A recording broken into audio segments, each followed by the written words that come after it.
মামা আজকে রুটি দিয়ে কি খাবে? কি সবজি বানিয়ে দেবো তোমাকে আমি? মা একটা চাউমিন করে দাও না। চাউমিন? চাউমিন তো আনহেলদি, ওটা তো ময়দা দিয়ে তৈরি, তোমার তো ময়দার জিনিস খাওয়া বারণ। মা একটু করে দাও না, অনেক ইচ্ছা করতে খেতে। আচ্ছা ঠিক আছে, চলো তাহলে আজকে মামামকে উল্লু বানানো যাক। ওকে চাউমিনের বদলে আমি সিমুইয়ের চাউমিন বানিয়ে খাওয়াবো। আসল কথা এটাকে বলা হয় সিমাইকা উপমা। তো আমি তো আগে ভুবনেশ্বরে থাকতাম, তো ভুবনেশ্বরে না এই জিনিসটা খুব খেত মানুষে, আমি জানতাম না। আমরা তো আগে সিমুই মানে শুধু ওই দুধের দিয়ে পায়েসেই করে খেতাম সিমুইয়ের, কিন্তু উড়িষ্যাতেই আমি জানতে পেরেছি যে এরকম সিমাইকা উপমা খাওয়া হয়, কিন্তু কোনোদিন করে খাইনি প্রথমে। এখন মামামের ট্রান্সপ্লান্টের পর ওর যখন ইচ্ছা করে একটু এরকম চাউমিন খেতে, তখন এরকম উপমা বানিয়ে ওকে খাওয়াই। তো চলো এবার বানিয়ে নিই। প্রথমে আলু আর একটু গাজর আমি ভালো করে আলু ভাজার মতন কেটে নিলাম, তারপরে পেঁয়াজটাও কেটে নিয়েছি। আর সিমুইটা গরম জলের মধ্যে সামান্য হলুদ আর নুন আর তেল দিয়ে একটু সিদ্ধ করে নিয়েছি, যেভাবে চাউমিন সিদ্ধ করে একদম ওইভাবে সিদ্ধ করে নিয়েছি, করে ঝুড়ির মধ্যে ছেঁকে নিয়েছি। আমি আসলে না ওটা ভিডিওটা নিয়েছিলাম, পরে দেখে গেছি আমি ক্লিপই করিনি ওটা, সেই জন্য আমি দেখাতে পারলাম না সিদ্ধটা। যাই হোক, এবার একটু কড়াইয়ের মধ্যে সাদা তেল দিয়ে আমি একটুখানি কাঁচা বাদাম ভালো করে ভাজা করে নিলাম, করে আমি তেল শুদ্ধ ওটাকে রেখে দিলাম। তারপরে কড়াইয়ের মধ্যে অল্প তেল দিয়েছি, কেননা মেয়ে তো খাবে, ওটা বেশি দিতে পারবো না তেল। অল্প তেল দিয়ে ওর মধ্যে একটু সর্ষে আর কারি পাতা ফোড়ন দিয়ে আলু গাজর কাটাটা সেটা ওর মধ্যে দিয়ে দিলাম, সামান্য নুন আর হলুদ দিয়ে ওটা ভালো করে ভেজে ওর মধ্যে পেঁয়াজটা অ্যাড করে দিলাম।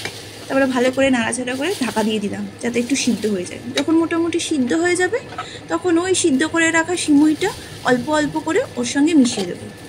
মিশিয়ে দিয়ে কেউ বাচ্চাদের তো বোঝানোই যাবে না যে এটা চাউমিন না, এটা সিমুই, যে ওরা বুঝতেই পারবে না, ওরা চাউমিন ভেবেই দেখবেন খেয়ে নেবে। আমার মেয়ে তো খেয়ে নেয়। তো ভালো করে ওটাকে ভাজা ভাজা করবো আমি। ভালো করে ভাজা ভাজা হয়ে গেলে একটু নামানোর সময় ওর মধ্যে আমি একটু গুড়ের পাউডার অ্যাড করে দিলাম।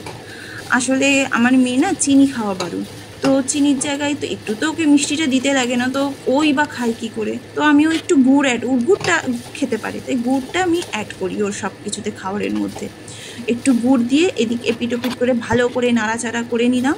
দেখলাম হয়ে গেছে, ব্যাস মাম্মাম এটা বাটির মধ্যে তুলে ওটা আমি আলাদা করে রেখে দিলাম ঢাকা দিয়ে, ও পরে খাবে।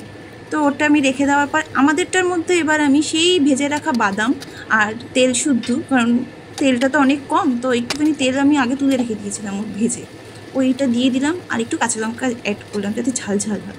মামামের তো বাদাম খাওয়া বারণ না, তাই ওকে বাদাম দেওয়া দিতে পারিনি, বাদামটা পরে অ্যাড করেছি তার জন্য।